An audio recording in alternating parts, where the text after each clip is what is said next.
If you think you have a scumbag boyfriend, then you haven't heard of Napoleon yet, because this guy had a mistress for literally every day of the week. Ever since he found out his first wife Josephine got around town with some no-name lieutenant while he was busting his ass conquering Italy, he was never the most faithful man afterwards, only discovering her affair while on another campaign in Egypt. A whole 2 years later, this devastated Napoleon, but he decided to hit the field immediately, wasting no time to start filling that hole in his heart that Josephine gave him. And he started with an officer's wife named Pauline Flores, who had snuck her way into the army by disguising herself as a soldier in order to join her husband on his military duty. She remained undetected for 54 days until after they arrived in Alexandria, where Napoleon found out about her presence during his marital distress and sought after her to comfort himself. Napoleon sent her husband back to France, while the two of them enjoyed a little Egyptian adventure of their own. Afterwards, Pauline would divorce her husband and remarry a few times before setting up a business in Brazil with her third husband, so at least someone got a happy ending. Napoleon, though, would eventually work things over with his wife, but he continued to have mistresses on the side, some of them very close to Josephine herself. Elizabeth de Valdi was Josephine's lady-in-waiting, basically her personal servant, who Josephine suspected was attending to her husband's more debaucherous needs, especially during a party that Josephine was hosting in a saloon, where she was entertaining guests when she noticed that Elizabeth was quickly leaving her apartment. She suspected something was up, so she decided to check up on Napoleon in his private chambers, only to find him absent. Strange.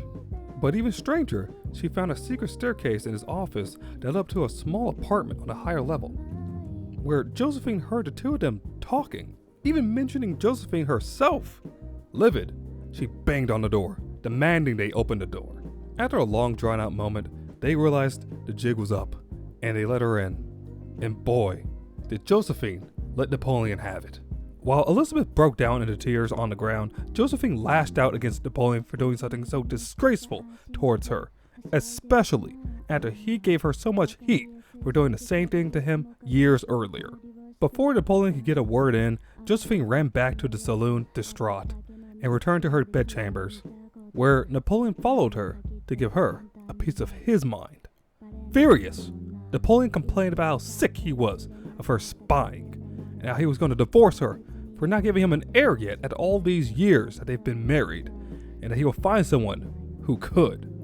After this, the two only stayed together because of Josephine's daughter, who encouraged Napoleon to reconcile with her mother. But Elizabeth didn't get off so easy.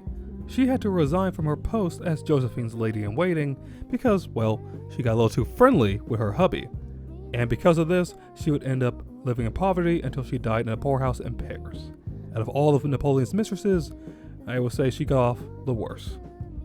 Another one of Napoleon's more famous love affairs was with Marie Walewska, who was married to the 68-year-old Alexander Walewska. Napoleon met her in Poland while he was on campaign against Austria. There, the two met during a ball where Marie was attempting to woo Napoleon for the benefit of Polish independence, hoping to use her feminine wiles to sway him to give Poland its nation status once again from the grip of Prussia. Even though she felt no desire towards him and was married, she felt it was her duty to attempt this for her people. And so, Napoleon had yet another secret mistress, though most people in the higher Warsaw circles knew all too well about it.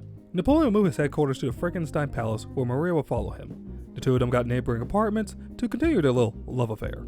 Maria was extremely discreet, not even leaving her part of the apartment complex in which she lived to maintain secrecy, fearing being seen by the surrounding officers, some of which were her own relatives and acquaintances.